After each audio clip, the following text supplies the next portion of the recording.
que determina a nossa mentalidade, né? Nós determinamos o meio, ou é o meio que nos determina? Se nascêssemos no Oriente Médio, seríamos cristãos? E se um muçulmano nascesse no Ocidente, ele seria islâmico? É uma coisa que vale a pena pensar, né? Por quê? Porque nós acreditamos, né, que a nossa gramática determina a nossa cultura. E certa feita, sim, né? Porque na primeira vista nós pensamos e elaboramos certas frases e conceitos, mas esquecemos que os conceitos e as ideias determinam o nosso modo de pensar. Nós devemos essa forma de pensamento, graças aos gregos. Não somente aos gregos, mas também aos fenícios, né? É assim, por exemplo, eu estou aqui pensando, né? Como funciona esse conceito? Por exemplo, você nasce dentro de um clã, você nasce dentro de uma cultura e você não conhece as palavras e nem o conceito das palavras. Imagina Pedro, né? Ou então, vamos bem mais para trás no Oriente Médio, um rapaz chamado Shalom. Ele nasceu na Era do Bronze, há 2000 anos antes da Era Cristã. Aí ele cresce e ele não sabe o conceito das palavras. Ele viu os pais falando as palavras e ele começa a balbuciar as palavras. Só que ele não sabe ainda os conceitos das palavras. Os conceitos das palavras vão ser concatenados mediante a experiência que ele tem da realidade. Aí os pais chegam para esse menino e falam: Shalom, tem comida. Shalom, tem bebida. Shalom, fique quieto. E muitas vezes essa criança, quando ela começa a crescer, o seu estado de abstração começa a ser muito mais complexo, porque ele começa a assimilar vários fenômenos, né? Que até lhe antecedem e até que lhe sucedem, né? Verificando que toda a realidade é fenomenológica. Aí a criança pega e fala: Shalom, tem fome. Aí, né, os pais falam bem assim: não, você não pode falar Shalom, tem fome. Você é Shalom. Então, o que está acontecendo? Já nasce o primeiro princípio de identidade, né? O indivíduo se vincula ao nome. Então, quando eu falo assim, eu sou Shalom, entendeu? Então, quando eu falo eu sou Shalom, Shalom sou eu. Na cultura cananeia, na cultura suméria, dar nome significa dar realidade às coisas. Por exemplo, né? Vamos na Torá. É interessante que, por exemplo, quando Deus criou o homem, Deus criou Adão, né? E Adão, ele começa a dar nome às coisas. Isso aqui é um cachorro, isso aqui é um gato, essa aqui é a minha esposa, né? E esse sou eu. Deus me deu o nome. Meu nome é Adão. Então, aí eu já estou vinculando o quê? A minha identidade ao nome que é me dado. Então, eu incorporo a identidade do nome. E a identidade passa a ser a minha parte. A identidade passa a ser parte de mim. Mas só que eu não sou um nome. Interessante que as letras e as palavras, elas nominam as coisas. Não que as coisas, como as coisas deveriam ser. Porque muito interessante. Quando eu falo bem assim, Paulo está triste. Ora, Paulo está triste ou Paulo é triste? O estar, né, ele está vinculado a um estado de comportamento. O Paulo não é uma pessoa triste, o Paulo está no momento sendo uma pessoa triste. O nosso estado emocional é como uma espécie de gerúndio, né? Por que numa forma de gerúndio? É porque estamos de forma contínua vivendo no mundo. Ora, eu estou falando, ora, eu estou escrevendo, ora, eu estou assistindo, ora, estou me relacionando. Muito interessante que eu quero voltar a falar que a palavra não são as coisas, ela remete às coisas. Por exemplo, vamos lá, verificamos a palavra pai. Como que se origina a palavra pai? A palavra pai, né, a gente muitas vezes fala bem assim, pai não é aquele que cria, mas aquele que cuida. Interessante se verificarmos assim na cultura fenícia, a palavra pai estava empregada por duas letras.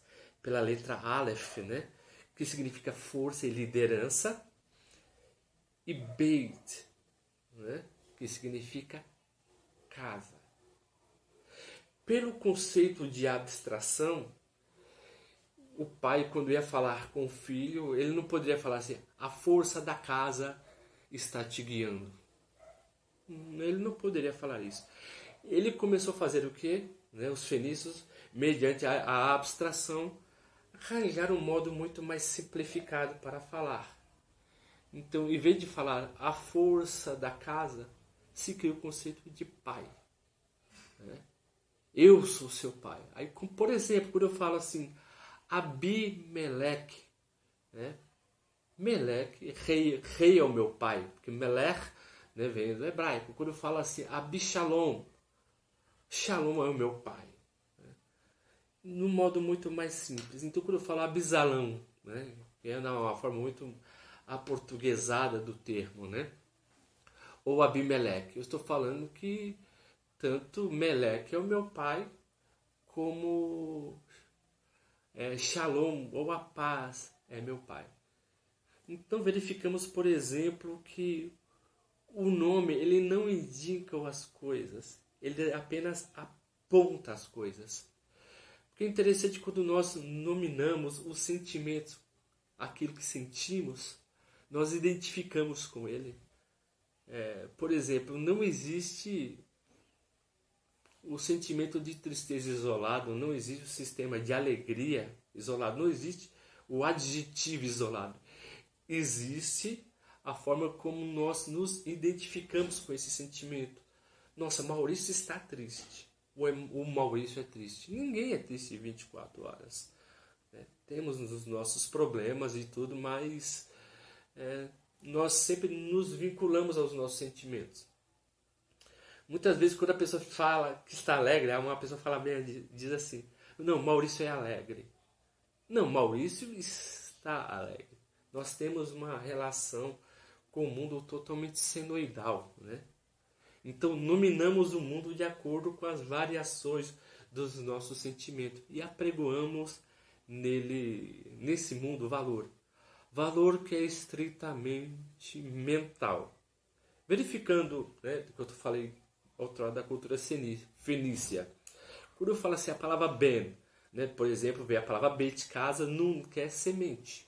Né?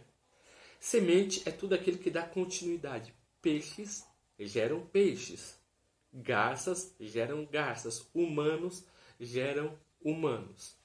Então, nesse caso, pelo poder da abstração, os fenícios poderiam falar bem assim, você é a semente da minha casa. Não. Eles criaram um conceito muito mais abstrato. Em vez de falar semente da casa, é filho. Porque os filhos são semente dos pais. Os netos são semente dos avós. Os bisnetos são semente dos bisavós. O que eu quero dizer praticamente com isso? Porque nós, por exemplo, colocamos sentimento nas palavras e lhe apregamos valores. Ao mesmo tempo que nós apregamos valores a essas palavras, nós nos embebedamos dela. Então, por exemplo, quando eu falo bem assim, eu estou iminentemente triste. Não, você não está, você está tendo um sentimento de tristeza. A tristeza ela é uma forma de gerúndio. E a alegria também é uma forma de gerúndio. Por quê? Tanto a alegria e a tristeza, ela é um estado mental. Ela não está na realidade em si. Ela está praticamente no mundo subjetivo. Está dentro da sua mente. Então, tanto a nossa tristeza quanto a nossa alegria está naquilo que eu sinto sobre o mundo. O interessante é que, por exemplo, a palavra emoção é aquilo que move. Né? O que significa isso? Quando eu falo bem assim, fique calmo, o seu emocional está muito abalado. Sim, porque de acordo com as variações que o nosso corpo tem mediante os fenômenos, a nossa emoção altera. E alterando as nossas emoções, se alteram as nossas sensações. Alterando as nossas sensações, altera os nossos sentimentos. Então vinculamos a nossa identidade ao sentimento, né, que nós produzimos. Nós aferimos valores nos sentimentos que temos. Por exemplo, muitas vezes você não sabe o que você tem. E você fala assim, nossa, eu não sei o que estou sentindo. Você pode ter uma mescla de amor com raiva, né? De tristeza com alívio. Então com isso, o ser humano ele não tem palavras suficientes para nominar certos estados emocionais. Né?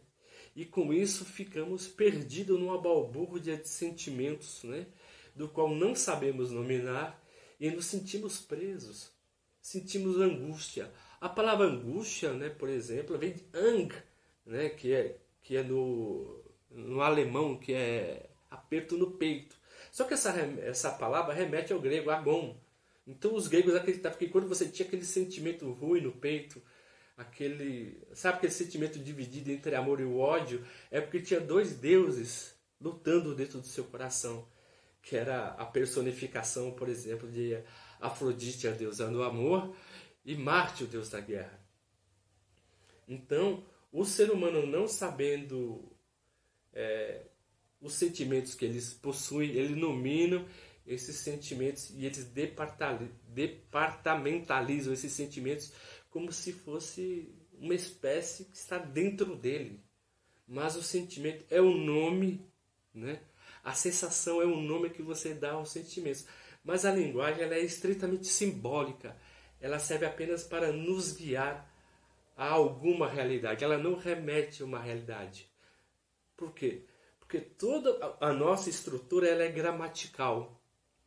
E você pode tanto condicionar essa realidade gramatical aos seus filhos.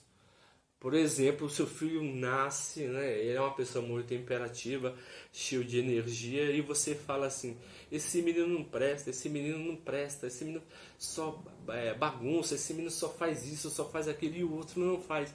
O que você começa a fazer com isso, com o tempo? Você começa a se identificar aquela gramática que o seu pai lhe falou, né? Mediante o sentimento que está sendo atribuído àquilo que seu pai lhe falou. Nossa, se meu pai falou que eu, João, sou chato, então eu sou chato. Aí a pessoa fala bem assim, eu estou sendo o João. Ah, você é você. Né? Então, se eu falo assim que João é chato, chato é João. Então eu estou falando assim de uma maneira muito mais, né, muito mais simples, né, para explicar, mas sem muitas delongas. O que eu quero dizer realmente com isso? Porque o homem ele tem mania de se identificar com o seu sentimento como se o sentimento fosse dele. Se eu falar bem assim, quem é Maurício? Ah, Maurício é cuidador. Quem é Paulo? Paulo é arquiteto. Quem é João? João é eletricista. Então, se você tira o trabalho dessa pessoa, como é que essa pessoa se sente? Vazia, porque o sentimento que ela agrega ao trabalho é como se o trabalho fosse parte da vida dela. E nosso pensamento ocidental está muito vinculado a isso, do qual os estoicos estritamente lutavam, né?